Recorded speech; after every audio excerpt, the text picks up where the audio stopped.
What's up mga papi? Happy Thursday! Meron naman tayong dalawang parcel na dumating coming from Shopee. So for today's video, bubuksan natin tong parcel na to para i-share ko sa inyo kung ano na naman ang mga pinagbibili ko online.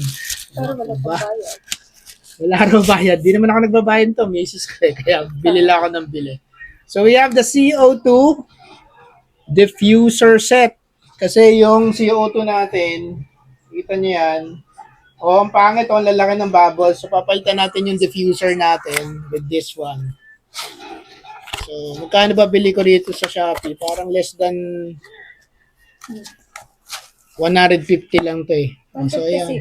156. Sabi ng wife ko, 156. So, ito yung diffuser.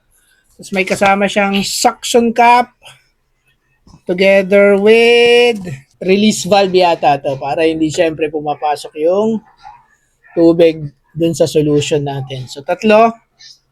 Diffuser, suction cup, tsaka